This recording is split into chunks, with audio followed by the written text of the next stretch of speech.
My next guest is Kim Strobel. She is a renowned motivational speaker and author of Teach Happy: Small Steps to Big Joy, sought after by schools, businesses, and organizations worldwide. With her powerful message about the impact of happiness on well-being and the pursuit of fulfillment, she traverses the globe sharing her insights. Kim specializes in empowering educators and professionals, equipping them with the necessary tools and strategies to shift their mindsets, reclaim their happiness, reignite their passion, and lead with purpose.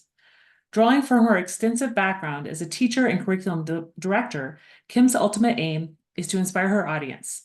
Through her engaging talks, she presents captivating research, heartwarming anecdotes, and practical steps for achieving life-altering results. In addition to her professional pursuits, Kim is a devoted animal rescuer, has rescued 187 dogs, and an avid runner, and has an unwavering love for life. Well, welcome to the podcast, Kim. Thank you, Dana. I think the only important part of the whole bio is the rescuing dogs. That's all anybody cares about. And that number has jumped to 224, just so you know. Oh, wow. Yeah, no, that's really impressive. Like all those dogs that you've helped place and find a home for. So we'll start off with the question I ask everybody. Tell me about a time when you were in the trenches and managed to crawl out. Yeah, well, my story, and I kind of tell this on this stage as well, but I am somebody who struggled with a very debilitating anxiety disorder for a huge part of my life. And at times, I think it's still a part of me.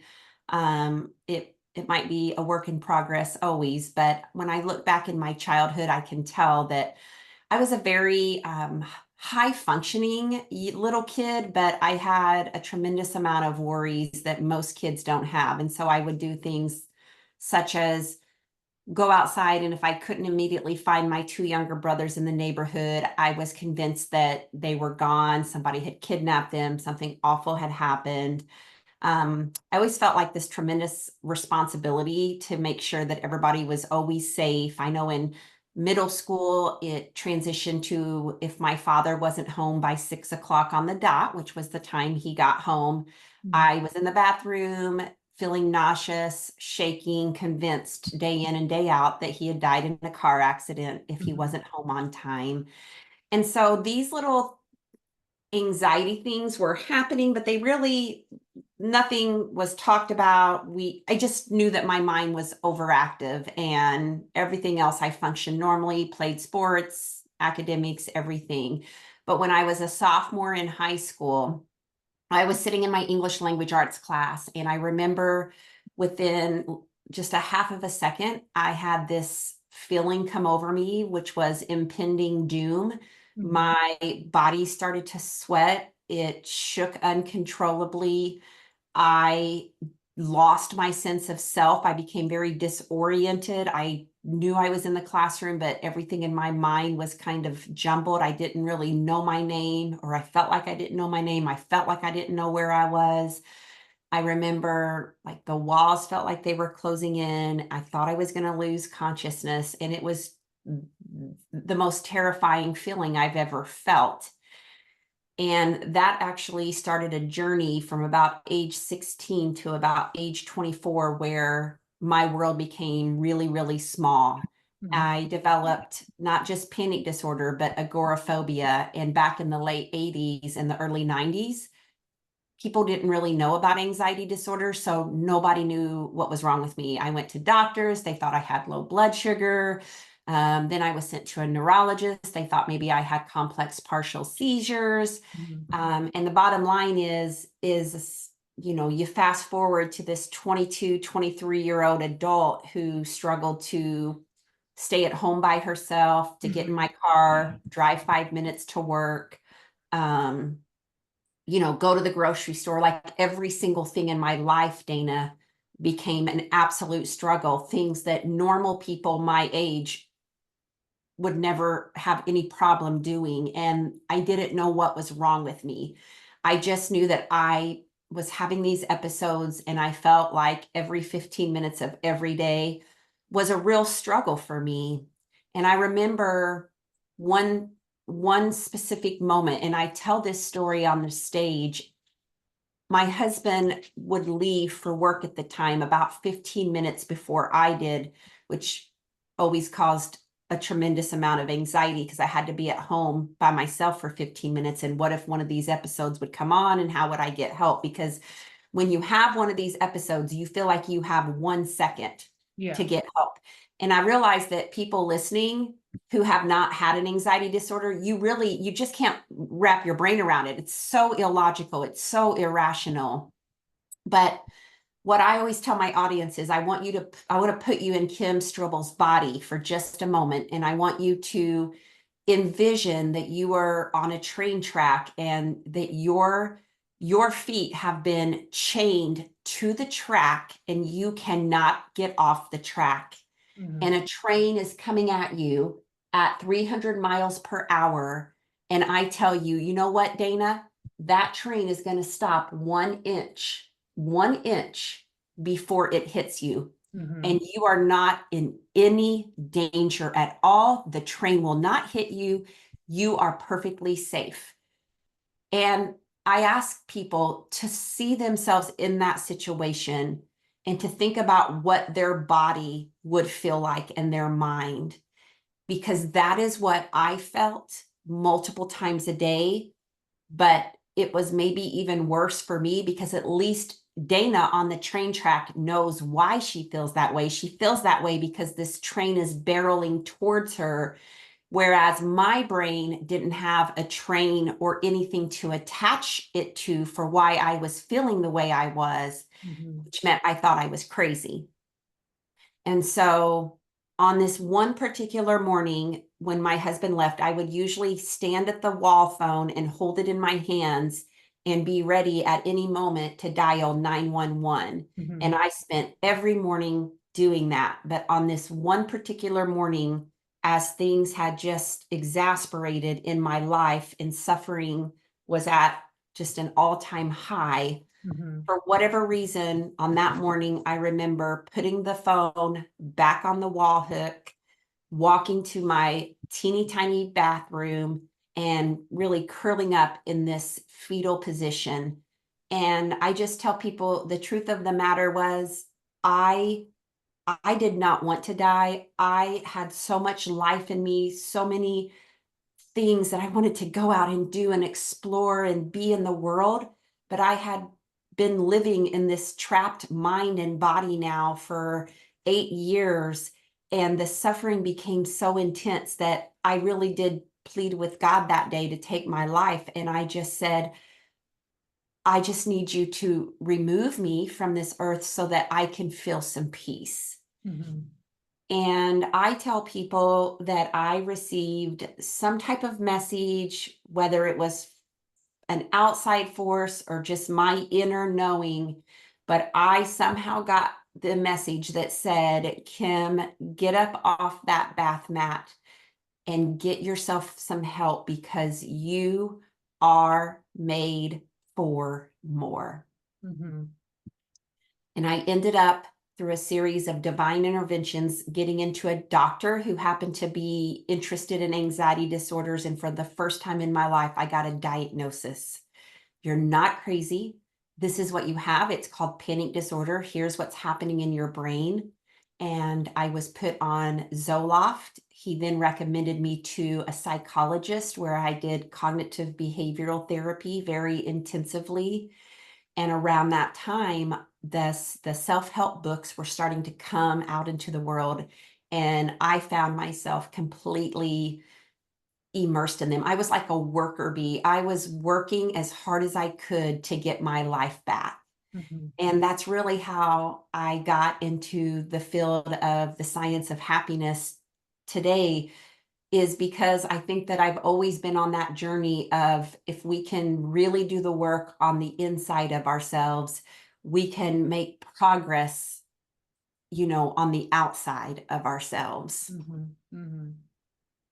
Yeah, that's really just a really big trend, like you said, like being in that space for 8 years. And I know myself, I might have had a few episodes like that. I know some people have short-lived anxiety, but to have that going on for 8 years and then finally finding a doctor, finally, hearing a voice telling you to get help.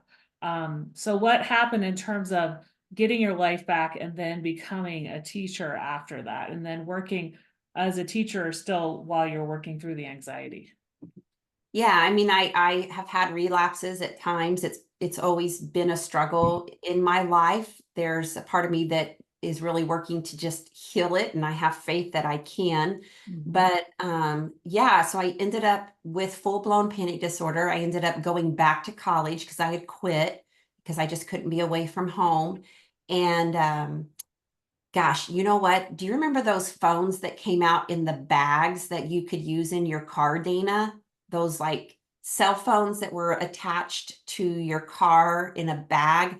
I honestly think, thank goodness those came out because it gave me a lifeline when I was driving back and forth 90 minutes to college. So I was working full time as a secretary and I was going to college full time. And so that was my life for 3 years. And I was determined to get my teaching degree, and I got it. And then from there, I became a literacy coordinator. Then I became a curriculum director.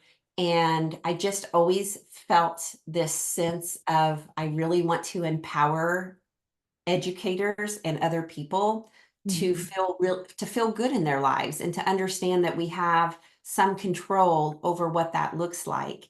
And I kind of had, that's what my book Teach Happy is about. It's like, okay, there's this kind of blueprint somewhat that I used that is a big part of how I function in my life today that's Mhm. really, really helped me. And, I know that not all listeners have had an anxiety disorder, but I guess my main message, Dana, is that most of us have had something really hard in our lives to overcome, Yeah. and to learn how to extend some compassion and grace to that part of ourselves that suffered and maybe still suffers, but also understanding that we can plant some seeds of hope as well to get ourselves, whatever that help might look like. Mhm, mhm. So you said you started researching happiness, obviously prior to writing your book, Teach Happy. So what got you into wanting to research it, and why does that matter that educators are researching happiness? Yeah.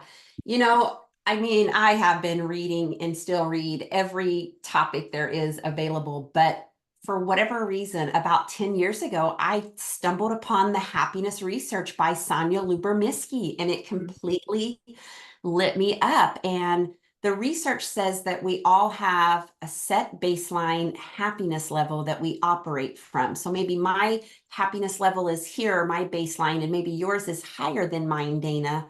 So what that means is good things can happen in our lives and our happiness level will go up mhm, for a period of time. And it might go up for 2 days or 2 hours or 2 months, but it's almost always going to return back to the baseline. The research is so interesting in that it also says, as human beings, we can endure really hard things in our life. And obviously, your podcast, Out of the Trenches, is about those hard things. mhm, And our happiness levels will dip. But for most human beings, we actually can reset back to our baseline. mhm, mhm, And then that begs the question, well, why is Dana's baseline higher than Kim's baseline? Where does this baseline come from? And what we know is that 50% of your long-term happiness is genetic. It mhm. comes from your mom, your dad, or a mixture of both. And Dana, when I tell this to the crowd, 80% of them hang their heads, and I know what they're thinking. They're thinking, I'm so screwed. Yeah, yeah.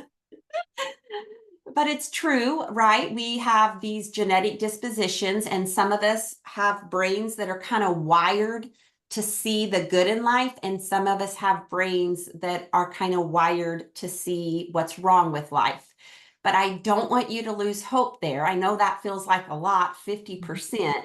But where I think the research gets really interesting is that only 10% of your long term happiness comes from your external circumstances, which mhm, means, Dana, we can take everything that's happened to you in your life. How old are you, Dana? I'm about to turn 50.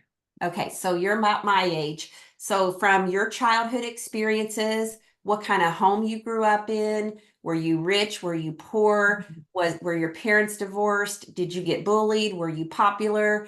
Even into your adult life, we can take every experience a person has had, we can throw it into the pie, and the research says that it only accounts for about 10% Mhm. of long-term happiness. So that's when we look at your life, right? We're not going to say that if something bad happens in your life, Dana, it shouldn't steal more than 10% because it's going to for a while. But we recalibrate. Okay. And so that fascinated me because I thought to myself, Kim Strobel, you have let some experiences and some people steal way more than 10% of the pie Yeah. for far too long. What about you, Dana? Definitely, I think that happens, and you let yourself, I would say, really bemoan some of these situations or circumstances. And I think, I haven't done nearly as much research as you, but like just focusing on self-care habits, right? And then reading a little bit about how you can, make that decision for yourself about how you're going to be happy, how you're going to fill your bucket. For me, it's about filling my bucket, like doing the podcast, meeting educators, going to conferences, singing in a choir, those types of things. So I think that those are things that I decide myself I'm going to do to make myself happier. Yeah, you're following your joy is what you're doing. You're following the energy that lights you up. And so when we go back to that pie chart, if 50% is genetic and 10% is external circumstances, that leaves 40% of the pie left. And what we know that as human beings, we can increase Mm-hmm. our happiness levels by up to 40%. And it has to do with these three things: Mm-hmm. the thoughts you're thinking, the actions you're taking, and the behaviors or habits that you have in place. Mm-hmm. And so my work is really focused on, okay, that 40%. And in Teach Happy, that's what I focus on. How do you get control of your thoughts? How do you rewire your brain? How do you start to take different actions? And how do we create those happiness habits that actually begin to move the needle in your life? And the reason, going back to your question, why I think happiness is so important is I think that we are the unhappiest we've ever been as a nation. Yeah. In fact, it shows that we were happier as people back before we had electricity and all these modern conveniences.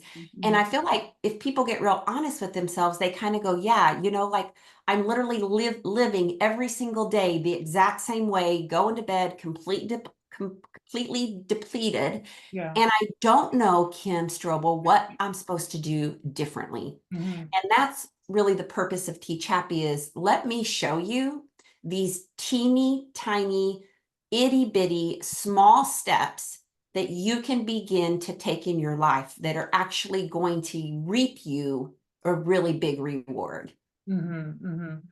Yeah, and like you said, it's thoughts, behaviors, and actions. And I think a lot of teachers, they let this what's happening to them, if they're in a negative school environment, or if they have a difficult class, or just a difficult year in general, cause their unhappiness over other aspects of their lives. And a lot of the time, they end up leaving the profession. So, what you're talking about is super important right now. I think. However, there's a lot of teachers that, like we've talked about self-care, at least since the pandemic, and then people just think it's overly talked about, or people are talking at them. So you have a chapter in your Teach Happy book called Radical Wellness. So what is that self-care no one talks about? Yeah, I have to admit that I get a little triggered now when I hear the word self-care. And, there's times I've been called to like a back to school event or even during the school year. Hey, Kim, I want you to come in and get my teachers all revved up. You're going to speak from 3 to 4 after they get done with their school day. We want them to feel really inspired. Can you talk to them about self-care? And I kind of cringe because I feel like one, it's when I say that to teachers, it's like they're feeling like they're already defeated.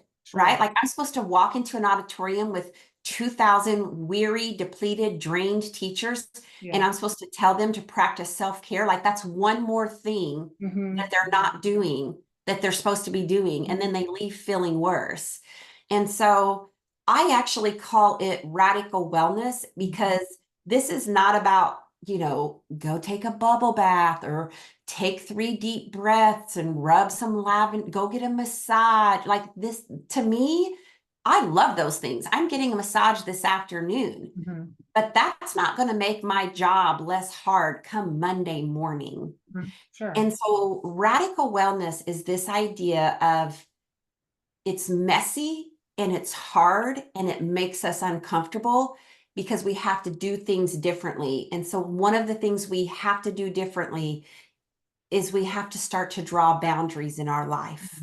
Mhm. And that feels uncomfortable. And many times it goes against the personality of many teachers, which most of us are type A overachievers. We're going to do it all and get it all, even though, it leaves us feeling drained. And it's really a rewiring of our brain and learning to say no instead of yes all of the time.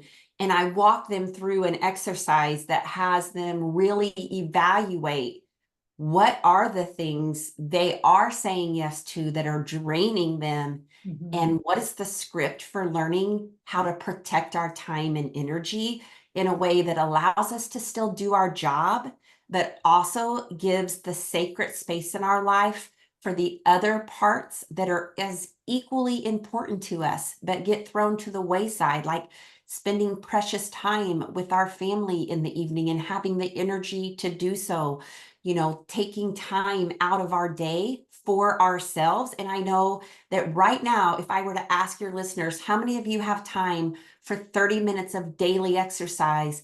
Many hands would raise and say, Kim, I do not. I do not have 30 minutes. I don't even have time to pee. Yeah.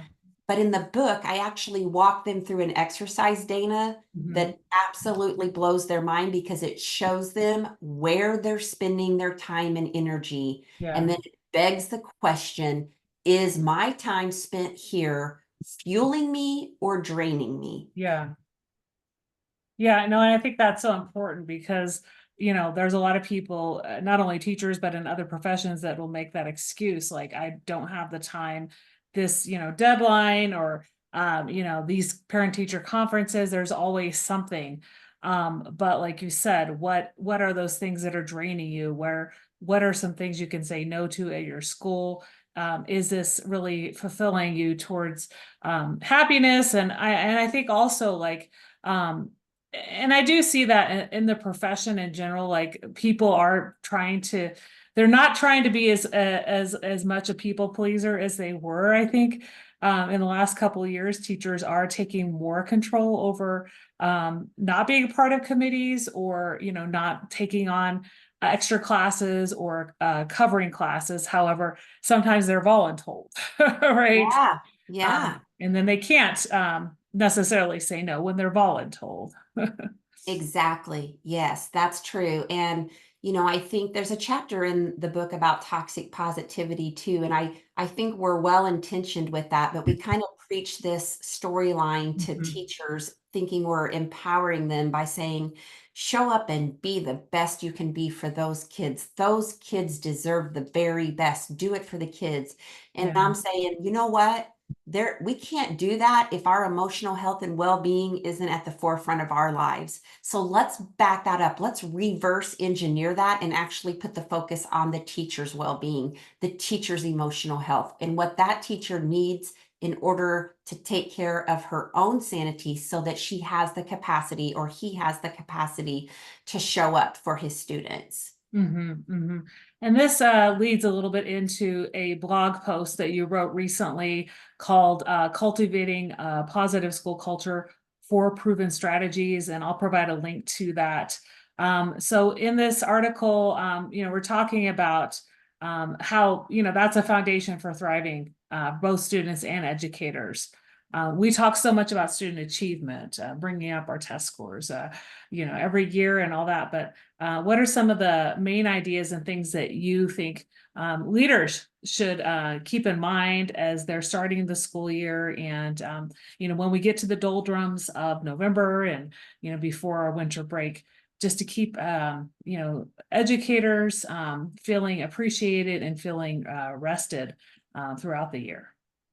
Well, first of all, I think we have to start having the vulnerable conversations. We don't talk about the hard in our lives, as you know, Yeah. and I don't think we really talk about the hard in our schools. And I think that, let's start by being honest about the struggles and the challenges of this job and what it does to us, because first and foremost, as educators, we need to really truly feel seen. I think we can tout and add words all the time about teacher well-being, but the real question is, what are the underlying supportive resources that are being placed in the school that are actually creating the ability to have a positive experience for our teachers and for our students? I recently re-recorded my trauma informed practices online course, which is, of course, about the adverse childhood experiences that affect our students and their brains. But a big component of that is us, isn't it? It's that we also have secondary trauma as teachers. And so when we're showing up as that super stressed kind of, we get triggered easily because our own nerves are frayed. How do we really combat that and offer that supportive environment where people are actually getting the proper supports in place? I know I have a school who they did get a wellness grant, which helps, but they have a counselor, an outside counselor that comes once a week, and the teachers get free therapy. Hmm. And I think that is a school who's putting actions behind words. Yeah. Yeah, I mean, there's a lot of schools that apply for wellness grants. They might get the funds. They have the best intentions, but buying a few massage chairs or putting some goodies in the staff lounge isn't going to go a super long way. It's really providing that environment where if there's a class that needs to be covered, maybe seeking out some non-instructional staff like admin to cover the classes sometimes, or finding ways where there can be less staff meetings, or Yes. doing a rotation, for example, of PLCs, and who might lead it, for example. So there's a lot of Yeah. ways, like you said, vulnerable conversations, really looking at the issue head on and addressing it instead of working around it, as a lot of school I, leaders would. I agree, Dana. And I have a lot of people. So I think the book Teach Happy, I think it's Mhm. about $24 on Amazon. But if you go to my website, strobeleducation.com, there's a tab at the top that says Teach Happy. And for orders of 10 or more to one location, you get the books for $15 a piece. So I'm getting weekly book orders from schools who are actually using the Teach Happy book as a way to create those positive climates and to really help their teachers with their well-being. And I will actually give you a link, because there's a link on my website Teach Happy page where there's a download study guide Okay. that you can use that goes chapter by chapter with the book, because we want people to be talking about the book and collaborating with one another. That's how we get to the richness of this blueprint that I'm asking people to start implementing in their life. And so I will give you that link if you think that might be helpful for anybody who might be interested in, incorporating a book study. Yes, I think definitely. And when this episode comes out is a great time of year to be thinking about those things to, keep the momentum going through the year, but really addressing what educators, can do in their schools to help that be a more positive environment for that staff retention as well. So I wanted to mention a few things also people can access on your website. So you have Joy Drops, and you also have a podcast. So tell me a little bit about each of those. Well, I actually started a podcast maybe in 2018 called She Finds Joy. And I stopped doing new episodes maybe 4 years ago. Mhm. Dana, I was creating so much content on a weekly basis that, to be honest, I started to get really drained by the podcast as well. And so I had to practice what I preach and kind of reevaluate and say, okay, what is the content that is really fueling me and what is draining me? Because something has to give. But you know what? People are still finding that Right. podcast. I get speaking engagements from people who say they heard me on my podcast. So it's shocking. It makes me sometimes feel like, okay, we were talking about some good things there, you know? Yeah. And so, yeah. And then if you go to my website, actually, I will give you the link for the Joy Drop. And so every Sunday, we send a little kind of email that is focused on happiness and well-being. And then we tell you about any opportunities that we have coming, such as live virtual workshops, online courses, and all of that. But I try to kind of teach a little happiness habit each Sunday in that email. And so if you want to get on our email list, I'll give you that link and that will put you in our system to start getting the joy drops. Great, great. I'll make sure I put that link in the show notes. So you're also doing some keynotes in the fall. What are some of the topics that you tend to talk to schools about? I know you offer many topics, but what would you say is kind of been in the past school year a popular topic? Oh my gosh. So Dana, you and I are actually, this is going live in September, but you and I are here in July having this Yes. conversation. So I will be in a different state every single day Hmm. for like the last week of July and I think 3 weeks in August. And so it's crazy doing all these back to school keynotes, and all but one right now is the science of happiness. Hmm. That keynote, I think people are just really hungry for. And the book is a great extension of that keynote, which makes me feel good because I can get everybody fired up for 75 minutes on the stage, but then I walk off and you guys go back to the abyss of your desk and get lost again. And so with the book, I feel like, okay, that's actually going to help you be accountable to making these changes in your life. But that keynote just gets everybody out of their seats. I tell people it's a roller coaster of emotions. And so I love giving it because I think that it's so important right now. I actually gave it to Farm Bureau of Texas a couple weeks ago, which was really cool to have an insurance agency reach out. And we're starting to even get into the corporate world now with this keynote because they're also seeing that their employees are struggling. Yeah, so like we know as a nation that teachers are leaving the profession and there's retention and that's tied to their well-being, but like you said, there are other fields that are starting to look into this because they know that their employees are burnt out. They need to learn some strategies as a corporation to help retain their employees. So also on your website there is Strobel Education that does online teacher workshops. So tell me a little bit about what teachers can learn from that. Yeah. Well, and I do want to go back for a minute because I'm such a research nerd. But Dana, what the reason happiness is important is when I teach your brain, when I help you rewire your brain to positive more than negative, neutral, or stressed, here's what we see across the board. Your 31 employees are 31% more productive Mhm. when their brains are at positive more than negative, neutral, or stressed. They are 3 times more creative and they are 10 times more engaged in their job. So this is why companies are now reaching out because they're like, well, I want higher productivity levels. I want my people to be engaged. I want my teachers to, because there's a strong correlation between the ability we have to rewire our brains towards positivity. We're not saying you're not allowed to feel all the emotions because those heavy ones are important to feel, Mhm. but do we have a skill set that gets us out of the gutter quicker?